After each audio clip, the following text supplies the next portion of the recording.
What's up, everybody? It is one of the best times of the year. It is Thanksgiving week. That means it's rivalry week in college football. So we've got Georgia Tech on Saturday. Clean, old-fashioned hate. Game that means so much to the people of Georgia. But if you're a younger Georgia fan or even a player on the team, all you know is Georgia beating Georgia Tech just about every year, especially the last 5 years. And then you could probably go back to the last 20 years as well. So while it may not look like a rivalry on paper and in the record book, Kirby Smart made sure his players knew all about the history of what makes Georgia Tech special. He said this to reporters on Monday. Yet, certainly it is a big rivalry. I mean, it's one of this program's biggest rivalries. And many years ago, it was their biggest rivalry when they were in the SEC. Our kids don't know that history. They don't know the history of this rivalry and what goes into it. It was a really big rivalry, during Paul Johnson's years, because of the triple option and playing something different and the physicality of the game. I think educating our players on what they need to understand, because it means a lot to our players in terms of what they want to achieve and what they need to get out of this win to achieve those things. Really weird quote he said, kind of difficult to read at times the way it's worded, but he basically is telling his guys that, hey, I know a lot of you aren't from Georgia, but this is a big deal. Of course, Georgia's won 17 out of the last 20, but if you go back to it, even in the early 2000s, mid-90s, this was a fight. This was back and forth. And if you're a Georgia coach and you lose this game, you get fired. I mean, ask Jim Donnan, ask Mark Richt. Jim Donnan lost his last three, 98, 99, 2000. And then Mark Richt really took control of this rivalry. 2001 to 2007, they won all those games. 2008, Tech came to Athens. Matthew Stafford threw 5 touchdowns, I think, but Georgia Tech rushed the ball for over 400 yards. Georgia could not stop them. 45-42, just a crazy upset win in Athens.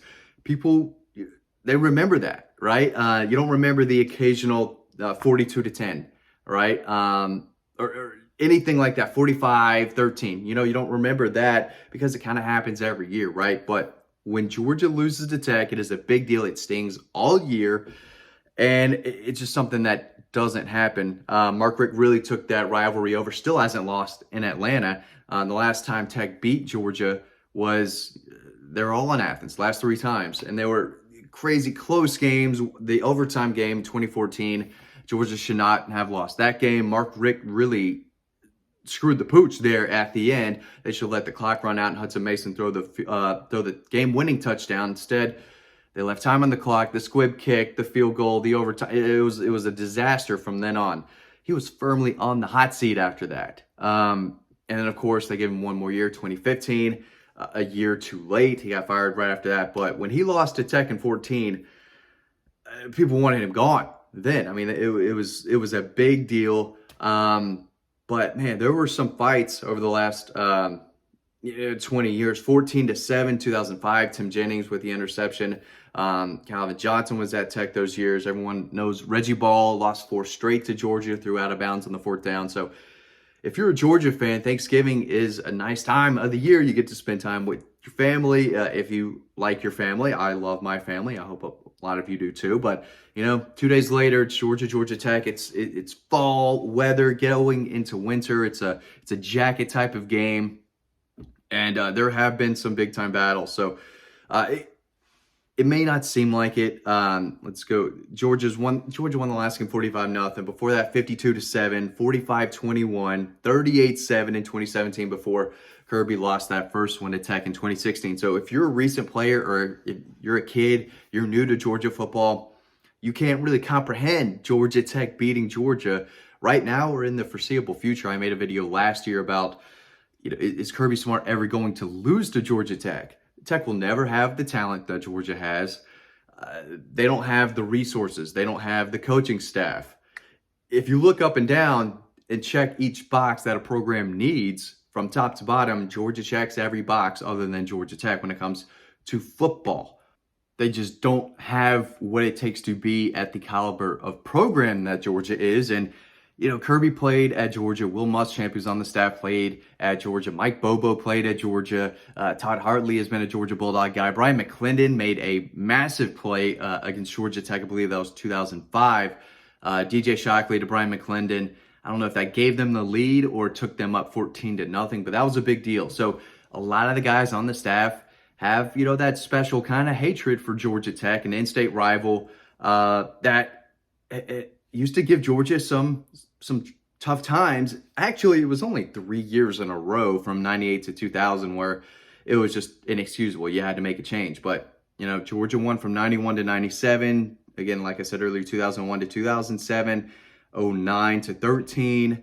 Georgia took 2 out of 3 in 14 and 16. And then Georgia's won 4 in a row, and it hasn't been close. These games have been over by overtime. It's clear from the kick who the better team is, especially the last 4 years. And again, Georgia should have won in 2008.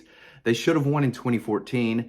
And then 2016, they lost by 1 point. So they're just really a few plays away. I know it's weird to say that because they're different games, different scenarios, whatever. But they could be going for 22 right now if a few things bounce their way in those 3 losses. So I know a lot of Georgia Tech, I don't want to say family, but family, friends, and buddies who went to Georgia Tech, and this is it for them. If they beat Georgia, they're happy for a full year, right? This is their Super Bowl, but I don't know when it's going to be competitive again. Georgia Tech still, has a coach to replace. Maybe if they get the right guy, they can be, a top 25 team program consistently again. I mean, there's too much talent in the state of Georgia. Again, Georgia Tech could bring in 30 kids from the state of Georgia every year and be better than they are right now. And I think they're trying to go that route. Brent Key is a guy who knows this rivalry well. He can recruit. He knows what he's doing. He was named interim for a reason. He connects with kids. He's probably their best recruiter. So he knows what it takes to bring in what they need to bring in, but it's going to be really tough when you have the #1 program, in-state Georgia Bulldogs. But it's not like they're recruiting against each other either. They did 15 years ago, 10 years ago, but Georgia Tech has to go get the kids away from North Carolina and Duke and Wake Forest, South Carolina, kind of Maryland, Central Florida, South Florida, to an extent, Mississippi State, teams like that. And when they start winning those battles a little more often, they can bring in a solid amount of 4-star guys, which are going to take them to the next level. But they had to get away from the triple option. That was the sole reason Georgia lost in 18 and 14 particularly. But I know the Georgia players are happy they don't have to go against that as well. But it is a special rivalry, and it's a game where families watch together around this Thanksgiving holiday. And there are a lot of families in the state who are, split down the middle, Georgia Tech. So it's a fun rivalry now for Georgia fans. Should they play every year? I think at a point, Georgia Tech fans are going to want to say no.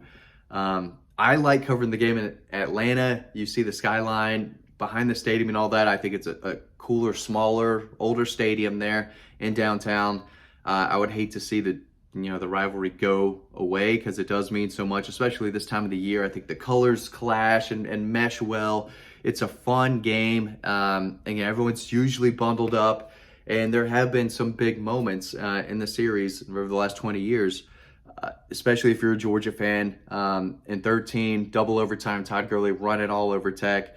Boring game in 15. 2002, Georgia just stomped them 51-7. That was a big deal at the time. 2009, Georgia Tech, I think they won the ACC. That was their best year in a long time. Washaun Ely, Caleb King running all over the Jackets in an upset victory. Georgia went 6-7 that year, but they beat Georgia Tech. It's fun. Don't forget, it might not seem like a rivalry right now, but it definitely is, and it's one that Kirby basically told his players all about to get ready for this game. Hey, don't look down at Georgia Tech. I know they're not, great. They're not good. They're playing better, but we still hate them. You still have to be Georgia Tech, and you can rub their face in it if you want to. It's that type of game, and that's what Georgia's been doing to them. So, fun one to watch this Saturday. #1 Georgia. They beat Georgia Tech. They're in the playoff. So thanks for watching this video. As always, stay tuned to the next one coming up right now, and I'll see you over on Dog Post.